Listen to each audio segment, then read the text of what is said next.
আজকের ভিডিওটা স্টার্ট করছি এই বিড়াল রূপী বাঁদরটিকে নিয়ে। তো হ্যালো এভরিওয়ান, আমি রুমা আর welcome back to my channel. তো প্রায় ১ বছর হয়ে গেল আমি কোনো রকম ভিডিও বানাই না ও আপলোডও করি না।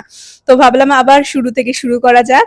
তো সকালে গেছিলাম জিমে, কিন্তু আমাদের এখানে ফেস্টিভ্যাল চলছে, তাই সকালে আমার জিমে কোনো মেয়েরা আসেনি, তো আমি বাড়ি চলে এসেছিলাম। তো বাড়ি এসে আজকে আমি ব্রেকফাস্টে বানাচ্ছি ওটসের চিলা।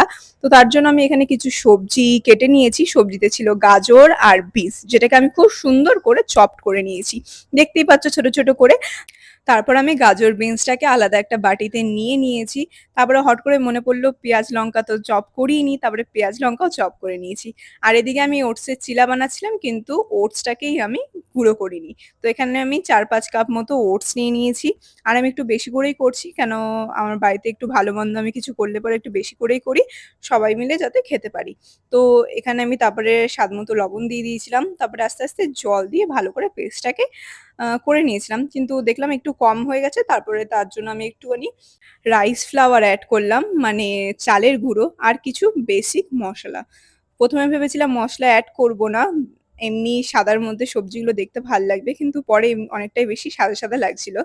তারপর আমি আমার ননস্টিকের প্যানটা নিয়ে নিয়েছি আর একটুখানি গরম করে নিয়ে তাতে অয়েল স্প্রে করে আমি এখানে মিক্সারটা স্প্রেড করে দিলাম। আর দেখতেই পাচ্ছ কি সুন্দর লাগছে ওপর দিয়ে সবজিগুলো।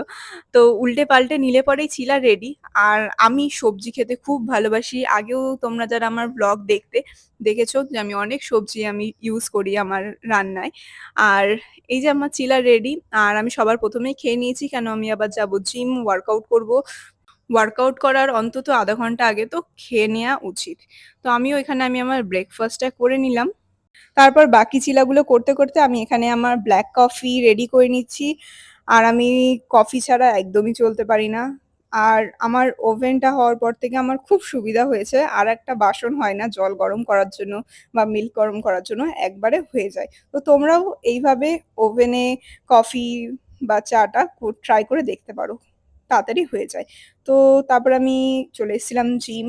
আর তোমরা অনেকেই জানো যে আমি বেশ কিছুদিন ধরে ইয়োগা করছিলাম। তো তার জন্য আমি জিমে যাচ্ছিলাম না বা বেশি এক্সারসাইজ করছিলাম না।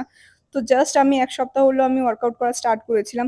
তো ৫ মিনিট ১০ মিনিটের মধ্যেই আমার পেটে ব্যথা স্টার্ট হয়ে যেত ওয়ার্কআউট করতে গেলে বা কার্ডিও করতে গেলে। তো আজকে অনেকদিন পর বেশ ভালো করে আমি ওয়ার্কআউট করেছি। তারপর বাড়ি এসে বানিয়ে নিচ্ছি আমার পোস্ট ওয়ার্কআউট মিল। আর আমার হয়ে প্রোটিনটাও প্রায় শেষ হয়ে এসছে। তো যেটুকু লাস্টে ছিল আমি পুরোটাই নিয়ে নিয়েছি। প্রায় ২ স্কুপ থেকে একটু কম ছিল। অসুবিধা নেই, একবারে অনেক বেশি প্রোটিন ইনটেক হয়ে যাবে আজকে, নো প্রবলেম। চলো আজকের মতো বাই। দেখা হবে নেক্সট কোনো